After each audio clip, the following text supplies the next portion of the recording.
Hey everyone, Voice of Reason 467 here. Now, I wanted to sort of make this video to sort of comment on the types of things that I've been seeing quite a bit with regards to the Star Wars community, specifically in regards to what is a fan versus what is not a fan, really. And for all intents and purposes, I think it's important to understand that when it comes to Star Wars, there are multiple elements of the fandom therein, but most of them can be categorized under two particular framings. One would be the casual fandom, and the other one would simply be, well, the more dedicated fandom. Notice I say dedicated and not hardcore, because the term hardcore could be both very loaded and very much misunderstood. Anyone who considers themselves a hardcore fan of something will have a different criteria based on anything else, really. But I think the term dedicated fandom would probably be a lot more specific and be much more self-explanatory. For those of you who don't know, a casual fandom is, of course, someone who simply casually sort of ascribes to the media. You know, someone who simply just watches the movies, maybe the TV shows, maybe they've actually read a book or two here and there or whatever, but they don't really dedicate themselves to like knowing quite a bit of Star Wars, specifically in regards to the lore, its history. They don't really read any of the makings of. They don't really own any of the books, any of the source material books that actually go into. Like, for example, let me get one real quick from my own library here. So a primary example of what I'm talking about here is that most casual fans will not own this. They just won't. This won't be in their library. This won't be a thing that they'll open up. And if they do own it, but they never really flip through it at all in any particular way to figure out what used to be considered a part of the Star Wars timeline and what wasn't, then they're probably not a fan. Another good example of this would be someone who might own this, for example, the Star Wars Universe Illustrated. Now, this particular piece has, and this is just to showcase the type of fan that I am, really, a lot of information about a lot of different planets. Specifically, it details Coruscant, and let's see if I can find it in here real quick. This particular bit here showcases how Coruscant actually gives water to all of its inhabitants here. And this is a really cool piece of detail, because not only does it sort of make sense the entirety of the megatropolis in the first place, as to answer the question of where it is that they get their water from, but it also more or less enhances your understanding of the series as well as like of the universe itself, really. Casual fans will never get into this. Now, that's not to say that's a bad thing, mind you.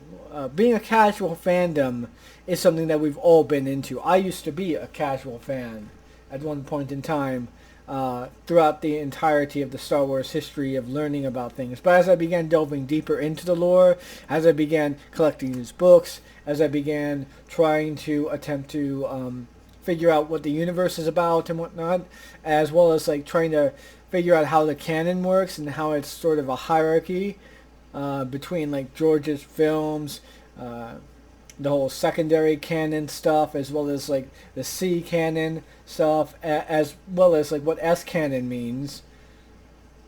You know, most people in the fandom who are casual will not necessarily know this stuff. Now, if you don't know this stuff, that doesn't make you a bad person or anything. That doesn't make you a bad thing. I want to make this very clear here, because this video is not meant to bash people here. This is simply to explain the various different fandoms. If you just simply watch the movies and you've seen the Clone Wars cartoon and you've watched the television shows on Disney Plus and you like the sequel trilogy or whatever, but you don't know any of this information, you don't really try to delve into any of it, then you are, for all intents and purposes, a casual fan. Alright? And there's nothing wrong with that. Again, like I said before, every one of us dedicates themselves to the casualness at the start of any kind of fandom. But it's important to realize that when it comes down to it, there's really there's a really difference to the dedicated fan like myself, or like, let's say for example Mandalore, or JJ plagiarisms, or let's say for example Star Wars Theory. You know, these people are not casual fans. These are dedicated fans. These are people who spend quite a bit of their time learning about the lore, learning about the history, dedicating themselves to these kinds of things.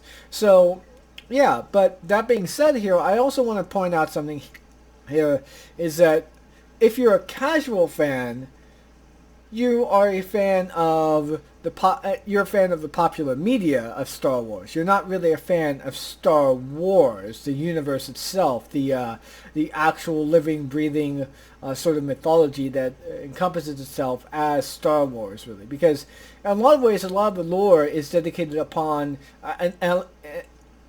analogies of history and allegories of retelling certain myths, if you would, to create a sort of modern mythos of society, of how society functions, of the ways in which society falters, of the ways in which societies tend to live, rise, and die real quick. Which is why, by the way, I'm going to be addressing the big elephant in the room, by the way, for the record. And that is simply this. If you're a fan of Star Wars, and you seem to think that Star Wars shouldn't be political, or you think that that Star Wars is just escapism, and it's just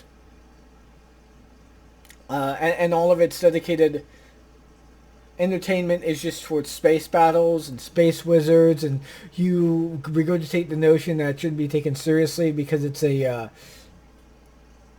it's a series of space wizards intended for children, then I'm sorry, but you're not a fan of Star Wars. You're just not. And the reason why I say this is because, for all intents and purposes, you don't understand the series. You don't understand what makes up Star Wars. The people who consume the media and who debate the intricacies of the choices that are made, or the various details of what happens within there, without even having consumed any of this stuff, the casual fans are a lot more of a fucking fan than you are. And to the people who say that Star Wars shouldn't be political, you gotta be kidding me here. I mean, come on, seriously? The original trilogy had political sentiments, specifically in regards to democracy, on how democracy is no longer available as a checks and balance for the empire. In fact, the Imperial Senate was something that was keeping the empire from being able to do most of its evil shit. Now that it's gone, that's an important point in the story, one which we need to consider. Oh shit. The checks and balances are gone. What's that going to mean for the rebels? And not only that, the rebels themselves are meant to primarily be allegories of the Viet Cong.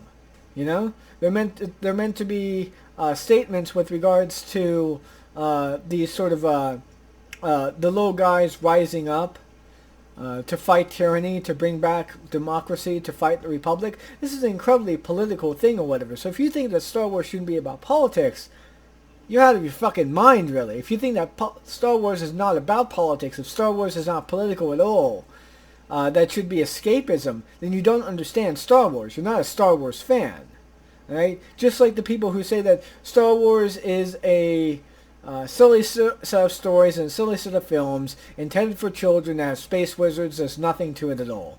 You are the type of person that George Lucas was describing when he said that they didn't really understand Star Wars. Alright?